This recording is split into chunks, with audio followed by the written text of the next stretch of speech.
Bonjour à tous et bienvenue dans un nouvel épisode des Mythes et légendes. Dans cette nouvelle vidéo de cette série, aujourd'hui on va s'intéresser à une saga qui a vraiment bercé mon enfance, un peu au même niveau que le Seigneur des Anneaux, mais ça n'a pas développé un tel engouement pour moi, mais quand je le revois, j'ai toujours vraiment un amour profond pour cette saga et ça va être Pirates des Caraïbes. Cependant, Pirates des Caraïbes c'est quelque chose qui est quand même assez large, il y a beaucoup de choses à voir dans cet univers, et du coup j'ai décidé de commencer par m'intéresser à tout ce qui se passe autour du Hollandais volant ainsi que de Davy Jones.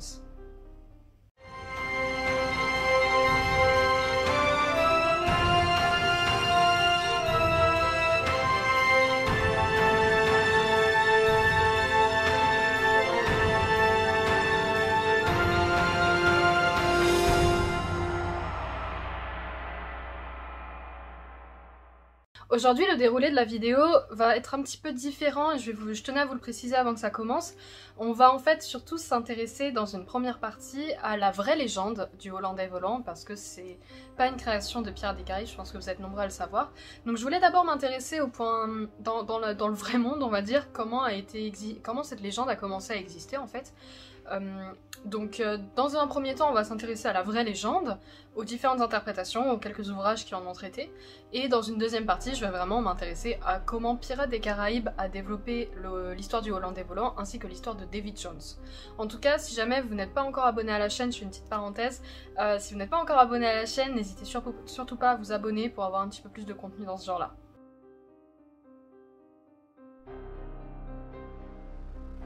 Tout d'abord, l'origine de la légende du Hollandais volant ainsi que de son capitaine est assez dure à cerner, on ne sait pas vraiment quand est-ce que la légende a été contée ou écrite la première fois. On peut la faire remonter à peu près au XVIIe siècle avec comme origine le capitaine hollandais Bernard Fock. Ce dernier était un capitaine hollandais employé par la compagnie néerlandaise des Indes orientales qui était réputé pour pouvoir parcourir de très grandes distances à une vitesse incroyable. La rumeur principale qui entourait ce capitaine ainsi que son bateau était que ce dernier était capable de voler au-dessus des flots, ce qui pouvait expliquer en fait sa rapidité à parcourir de telles distances aussi rapidement. Un peu plus tard, en fait, le navire ainsi que son capitaine disparurent dans la mer et c'est à partir de ce moment-là qu'on peut peut-être faire commencer le début de la légende du Hollandais volant. On ne sait pas réellement où et quand le mythe est né, mais la première mention écrite de la légende est faite en l'an 1790 dans un récit de voyage de l'écossais John MacDonald appelé Travel in Various Parts of Europe, Asia and Africa during a series of 30 years and upward. Dans ce texte, il est dit que le Hollandais volant apparaissait devant les bateaux perdus dans des tempêtes violentes. Dans le texte de George Barrington, Un voyage à la baie de Botany, publié en l'an 1795, l'auteur parle de la croyance superstitieuse qui existe au sein des marins, qui raconte qu'un bateau hollandais ayant fait naufrage apparaît sous forme de fantôme dans les flots. Cependant, la mention la plus claire de la légende qui s'apparente le plus à ce que l'on connaît aujourd'hui et ce qui est raconté dans Pirates des Caraïbes a été racontée en 1821 dans un journal de bord britannique et parle d'un navire qui aurait fait naufrage au large du cap de Bonne-Espérance. Le capitaine de ce navire, durant une tempête, aurait refusé de mettre ses marins à l'abri et aurait provoqué Dieu en lui ordonnant de couler son bateau s'il en était capable. À ce moment-là, une voix s'éleva et dit « Puisque tu aimes tant tourmenter tes marins, tu les tourmenteras car tu seras un esprit de la mer. Ton navire apportera le malheur à ceux qui le verront. » Malgré les différentes versions de la légende, ainsi que le fait qu'elle ait été reprise dans plusieurs récits de voyage mais également livres, comme c'est un peu le cas pour toutes les légendes populaires, la légende du Hollandais volant comporte quand même plusieurs points communs dans tous les récits qui ont raconté son histoire.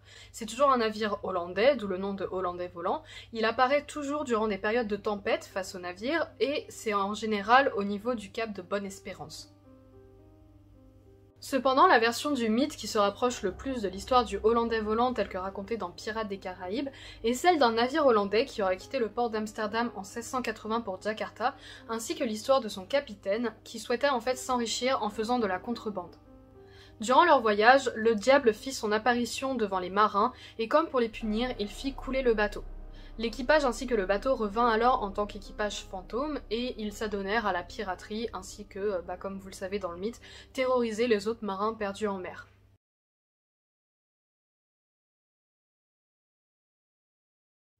Dans Pirates des Caraïbes, le Hollandais volant est ici commandé par un pirate du nom de Davy Jones. Selon la légende, le navire maudit aurait été donné au capitaine par la déesse des mers Calypso, alors que Davy Jones et cette dernière étaient tombés amoureux l'un de l'autre. En même temps que lui donner le bateau, Calypso confia à Davy Jones une mission. Il devrait conduire les âmes des personnes mortes en mer dans l'au-delà par le biais de l'antre de Davy Jones, et ce passage des âmes dans l'au-delà était manifesté par l'apparition d'un faisceau vert à l'horizon. La contrepartie de cette mission était qu'il n'aurait le droit de poser les pieds sur Terre qu'une fois tous les 10 ans, et Calypso lui promit qu'elle l'attendrait là-bas. Cependant, les 10 premières années écoulées, Davy Jones revint sur Terre pour rencontrer Calypso, mais la déesse n'était pas là. Davy Jones, ravagé par le chagrin, refusa dès lors de remplir sa tâche et de conduire les âmes dans l'au-delà, et il arracha son cœur pour l'emprisonner dans un coffre afin de ne plus pouvoir éprouver de sentiments. Il alla enterrer ce coffre sur l'île des Quatre Vents et Jones garda la clé dans sa poche, proche de son cœur. Il est par ailleurs dit que quiconque poignarde le cœur de Davy Jones doit prendre sa place. The Dutchman needs a living heart, or there'll be no captain. Calypso maudit alors Davy Jones du fait qu'il ne réalisait pas sa mission, et ce dernier, pour se venger une dernière fois, décida d'aider le tribunal de la confrérie pour les aider à faire enfermer Calypso sous forme humaine afin de réduire ses pouvoirs. Par la suite, il décidera de naviguer sur les flots en terrorisant les marins, et se transformera lentement, lui et son équipage, en créatures marines. Du fait qu'il ait rejeté sa tâche, Davy Jones se positionne comme le roi des mers. Jouant avec l'âme des pirates et des marins qu'il rencontre, il leur laisse deux choix, mourir ou bien servir 100 ans le Hollandais volant. Cependant, même si les personnes choisissent de servir le Hollandais volant, à la fin des 100 ans, ils ne retrouvent en général pas leur liberté. Certains restent à son service pour l'éternité, devenant une partie du navire. Do you fear death? Do you not fear death? I'll take my chances, sir. Will ye serve? Oh, will, sir. L'âme de Davy Jones a par ailleurs été divisée en deux, l'une restant dans son corps et l'autre ayant pris la forme d'un kraken qui attaque les navires à l'appel de Davy Jones. Un jour, Jack Sparrow rencontre le capitaine du Hollandais volant et contracte une dette envers lui. En effet, Davy Jones avait aidé Jack Sparrow à faire remonter des profondeurs le Black Pearl qui avait été coulé par la Compagnie des Indes il y a de cela quelque temps. Davy Jones autorisa Jack Sparrow à devenir capitaine du Black Pearl pendant 13 ans au bout duquel Jack Sparrow devrait revenir sur le Hollandais volant et le servir pendant un siècle. You have a debt to pay. You've been captain of the Black Pearl for 13 years, captain nonetheless. Have you not introduced yourself all these years as Captain Jack Sparrow? Au bout de 13 ans cependant, Jack Sparrow se défila de sa tâche et de sa responsabilité, et Davy Jones envoya Bill Turner, le père de Will Turner, à la poursuite de Jack Sparrow pour le prévenir qu'il devait honorer sa dette. Il appliqua alors sur la main du capitaine la marque noire, qui signifiait la marque en fait d'une mort imminente, et également le fait que le Kraken le poursuivrait. Will Turner par la suite se retrouvera à éponger la dette de Jack Sparrow à sa place à cause des malices de ce dernier. Will réussit pendant son séjour sur le Hollandais à voler la clé du coffre de Davy Jones et à s'enfuir. Ce dernier s'en rend compte et décide de se rendre sur l'île des Quatre Vents où son corps est enterré, et il libère également le Kraken.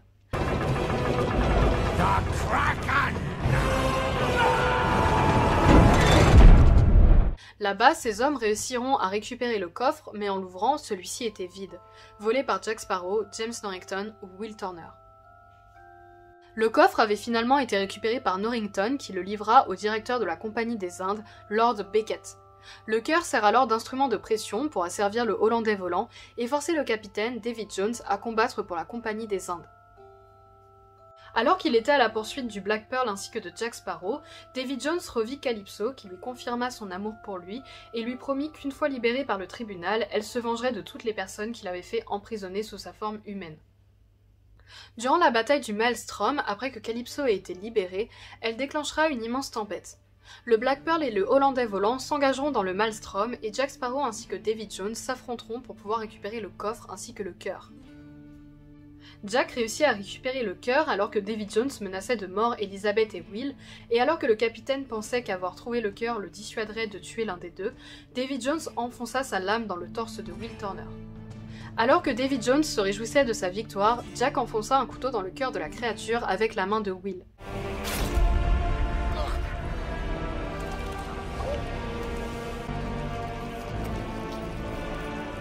Le capitaine du Hollandais volant périt alors et Will Turner devint le nouveau capitaine du Hollandais, car souvenez-vous, le navire doit toujours avoir un capitaine. Ready on the gun!